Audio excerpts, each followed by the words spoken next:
ChatGPT enhances academic performance. Wow, holy geez, we finally got the holy grail, the silver bullet we've been looking for. Well, there's a small problem.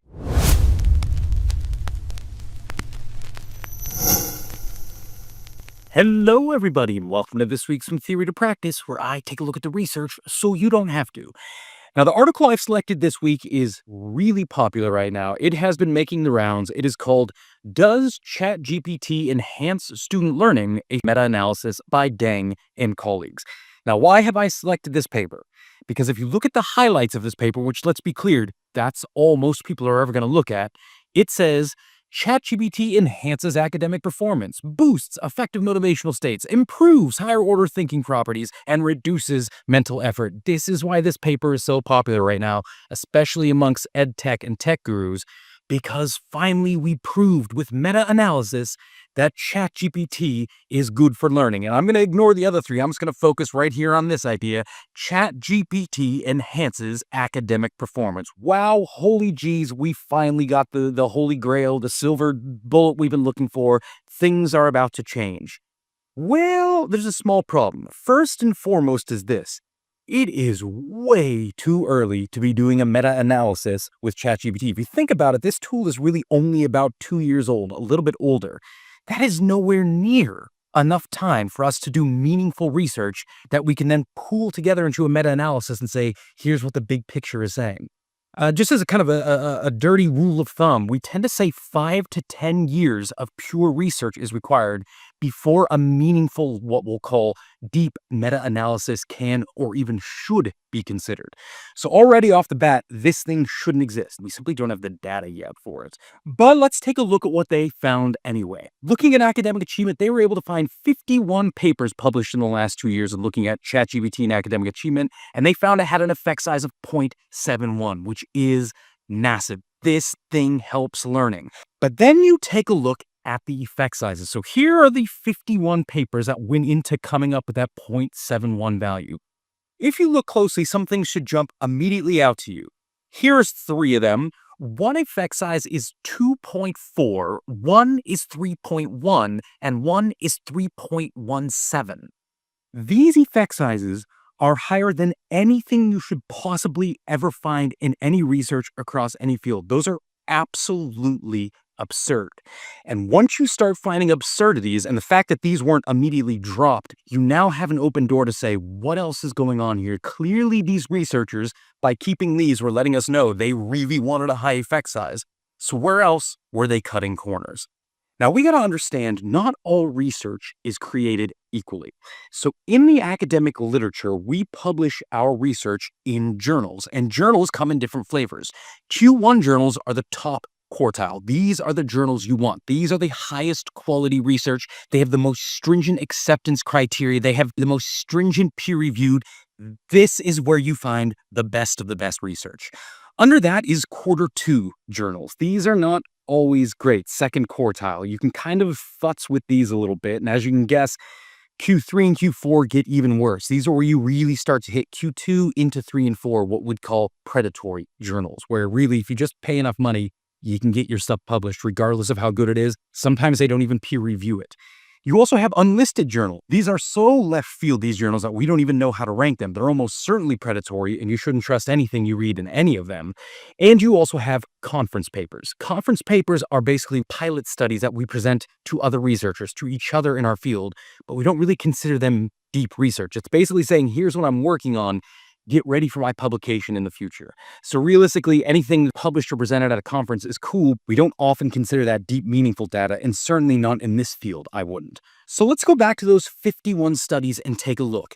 When you dive into them, 24 of those studies appear in Q3, Q4 unlisted journals or at conferences, which means they should not be in this paper.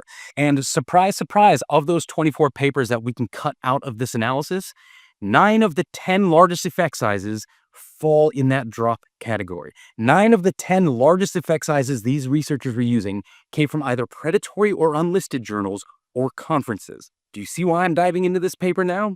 When we take a look at those 27 papers that are in Q1 or Q2 journals, the effect size drops to 0.46. That's a 35% drop. but that's still significant. So what if we're a little bit more stringent? What if we only take a look at Q1 journal research, those studies that we consider to be real, deep, meaningful research? There are only 19 studies included in Q1 journals in this paper, and when we analyze those, we get an effect size of 0.25 with a confidence interval that stretches across zero. So for those of you who don't know what that means, when the confidence interval crosses zeros, there is no statistically significant effect. So realistically, the data used in this paper, if you simply take the time to look at it, these researchers should have concluded that there is no effect of ChatGPT on learning. And just to make matters worse, turns out there's a little bit more. The fact that they were using such wonky research to bolster their conclusion made me think, did they miss anything? And in a 5-minute Google search, I was able to find 4 papers on the first page of Google Scholar published in Q1 journals that demonstrate ChatGPT harms learning. Here's one: AI-generated feedback on writing, insights into efficacy and ENL student preference. Here's one: is it harmful or helpful, examining the causes and consequences of generative AI usage among university students.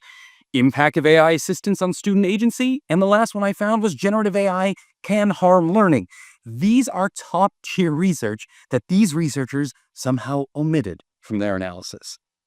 So now then, let's bring this back. What does this mean for all of us? 3 things. 1, not all data are created equal. If we're going to be doing meta-analyses or these big reviews to try and let people know what the state of the field is, A, you've got to let the field exist for a period of time before we go diving in. And B, you can't use every bit of data that exists out there. You have to be discerning in what you accept and what you reject. And when you have your threshold, say I'm only going to do Q1 journals, or I'm only going to do Q1 and Q2 journals, you then have to bring all of it in. You can't simply ignore research that goes against the point you're trying to make, because that goes against the very reason of doing something like a meta-analysis. The next idea is that knowledge takes time to build. Remember I said there's about 5 to 10 years of research you need before you can meaningfully do a meta-analysis? That's because academic research takes time. A lot of the research at conferences and stuff are funded or run by tech companies themselves, which is cool. They've got the money, but they've also got reason to find certain things. Academic researchers, people without vested interests, it takes us more time to get money, takes us more time to set up experiments, takes us more time to analyze data, and then rerun experiments to replicate and extend that data. So if you really want to know what impact ChatGPT is having on learning and education broadly, 2030, that's about when we can confidently say we're seeing good impact, no impact, or negative impact. We need the time. And last but not least, hopefully you recognize lying with data is super easy. In fact, as Winston Churchill said, don't trust any statistics you did not fate yourself. I'm pretty sure he didn't say that, but I thought that was a funny quote, so let's throw it in there. Just because something is quantitative, numerical, that doesn't mean there aren't still human decisions being made when we look at and analyze that data. So in this meta-analysis, not only did these researchers use data they shouldn't have, they flat out ignored data that they should have included. And if you don't have deep knowledge of this field or how research works or how publication works, you would have had no clue any of this was going on. And if you aren't as pedantic about AI and education as I am, you probably never would have thought to look deeply at this paper. As we said, most people just read the abstract or the highlights and they assume they understand everything. One of my favorite things to do, and I tell all my students to do this, the next time you read a scientific article, ignore the abstract. Just read the title, decide if you want to read it, then read the paper. Only when you're done reading the paper beginning to end do I then want you to go back and read the abstract and see where they lied. Because believe it or not, when we talk about peer review in academia, the 2 things we do not peer review are the abstract and the highlights. You can basically say anything you want in those 2 sections and no reviewer is going to pay attention to it because we're too focused on the bulk of the paper. So if you want to see where people are futzing the truth or rounding the edges a bit, it's always going to be in the abstract and the highlights. So if you could ignore reading those, read the paper first, then go back, you'll see in about 50 to 60% of all papers, they bend the truth in their abstract, knowing they're going to get away with it. So, all right, that is all I've got for you guys this week. If you like what you're hearing, you can take a look at us on LMEglobal.net, keep up with what we're doing, or you can take a look at our award-winning Science of Learning programs for both teachers and students called The Learning Blueprint. Otherwise, thank you all so much, and I'll see you at the next one.